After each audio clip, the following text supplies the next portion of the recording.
Okay, I'm going to go over on what I carry in my Veto TP4 tool bag.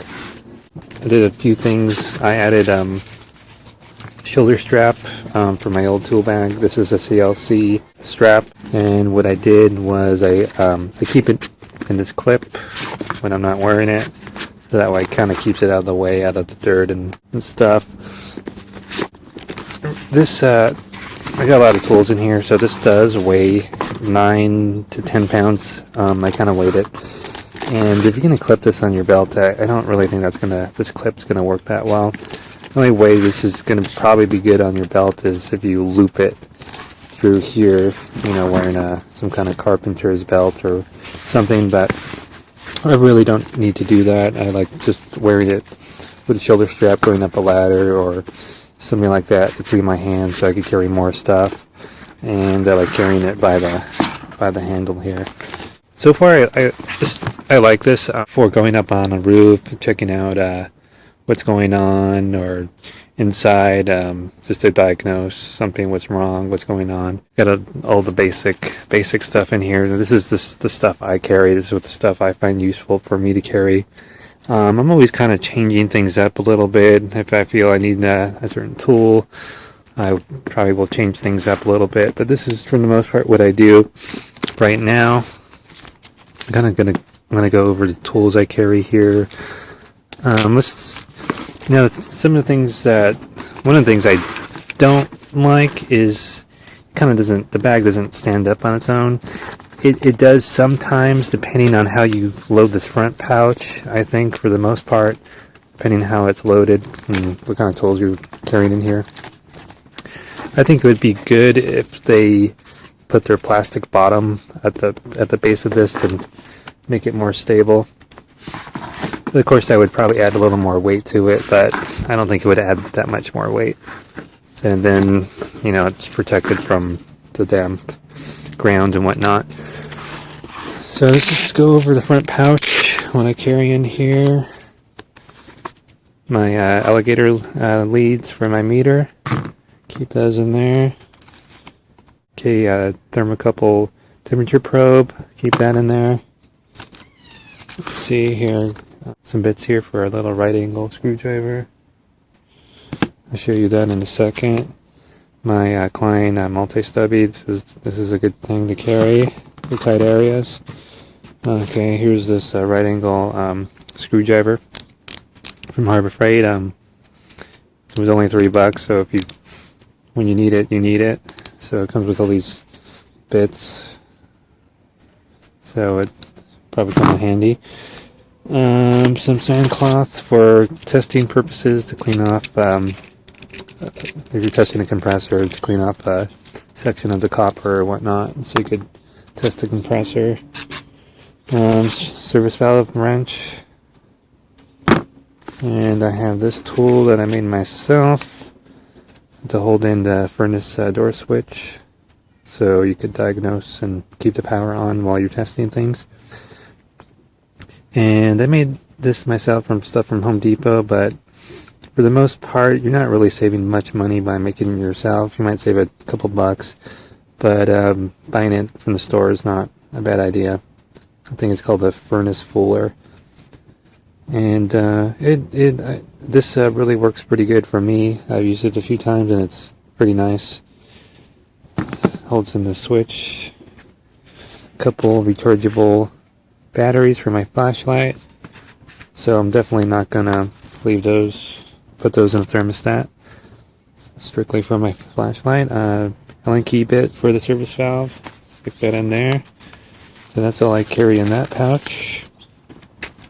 We go in this front area here. I'll start here. Knock off of the Larry flashlight. Craftsman. It's pretty bright. Little work light. Takes 3 AAAs. Has a magnet at the bottom. So that's pretty cool. I like this. Little free thermostat screwdriver from the supply house. And I got this idea from Eddie Leverich on YouTube. I'm probably butchering his last name, but you guys probably know who I'm talking about. This is a little pill organizer from Walgreens. It's only $1. And I keep all the basic things I need to carry in it. Little spade connections, fuses, zip screws, a couple straighter caps, wire nuts, what have you. So that's pretty cool. Doesn't take up much space. So that's actually a good idea. Nice real vac flashlight from Home Depot. 2 modes on it. And it doesn't have all the nonsense of the red light and the strobe light. I really don't need that to fix things. A couple UEI temperature meters. I really like these to check temperature splits, and they have a magnet on the back, so 50% of the time you can stick it on a grill, as long as it's steel. Sometimes they're aluminum, I find, and that won't stick, of course. Anyways, look at here, I got the Vise grip Needlenose. These are pretty decent. Vise grip wire strippers, so, you know, it's strip wires, whatnot, and crimp wires. I know the crimper on these type of tools is not the best, but it's a nice all-in-one tool to carry, and for something like this, I think. Let's see, start on this side. Milwaukee Sharpie, supposedly writes in grease and water and whatnot. Just got it, so I don't really know if that's really true. Couple channel lock code blues. Reason why I carry 2 of them is I kind of picture myself needing a backup wrench to tighten something down, but how necessary that is, I don't know. This is a 6-inch, so it's pretty big for a 6-inch, but this is what they call their 6-inch, and it opens up to 1.5 inches, and it has smaller jaws on it to fit on tight areas like TXV power heads. So that's a nice tool there. I got a bunch of wire jumpers. I probably don't need to carry this many, but got a couple of heavier gauge ones to jump out motors, and the smaller gauge ones for thermostat low voltage circuits. The reason why I carry so many of the colored ones is because I kind of like, when I jump something out, I kind of like to have it color coded so I know what I'm doing and want to reference later that what's jumped out. So it kind of makes sense. Okay, then we'll go to this side. Got a tape measure, self-locking, easy to read. It clips onto a little pocket on that side. Utility knife. That's nice to have for sure. I got the 10-inch slide driver. Really like this tool. This is one of my favorite tools. I like to carry the long one to reach down and change capacitors and contactors, especially in carrier units. They're pretty deep, and having the longer one makes life easier. And then if I need something shorter, I could just use this Klein. Okay, I got start here. Got my UEI DL379. Really love this meter. It's a really nice meter. Got an inspection mirror with the light. So pretty nice. It's a little Lowe's type of thing. Let's see, I got some diagonal cutters, or dikes. I guess they call them dikes because they chew through metal just like real dikes do. Okay. I have a little voltage, non-contact voltage meter. This is a Craftsman. It's kind of a little sensitive, so to make it a little less sensitive, you kind of put your fingers here. Just make sure you're not touching any bare wire if you're doing that. And it has a 24 volt button you put to check low voltage wiring for power. I'm sure the Klein's better, but I have this for right now. Stick that in there. I have my Steven brush. They get beat up pretty quickly.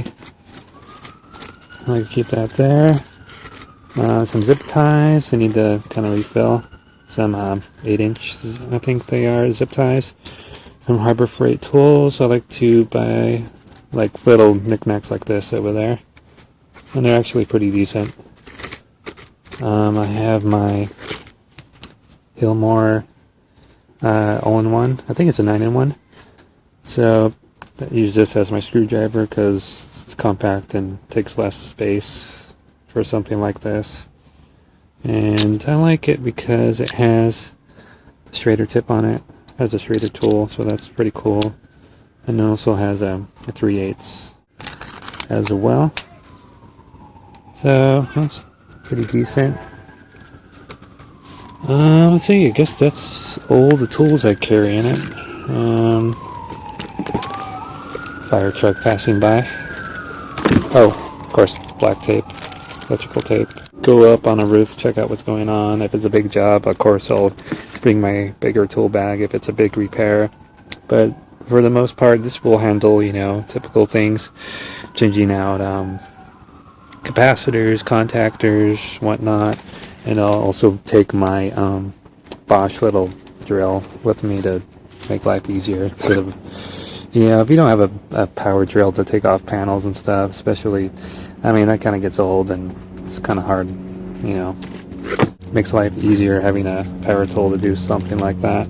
So actually it holds quite a bit.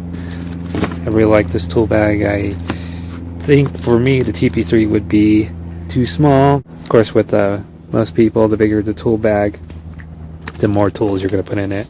So that's just me though. I feel that the TP4 compared to the TP3 is a better solution for me. So that's what I carry in my TP4.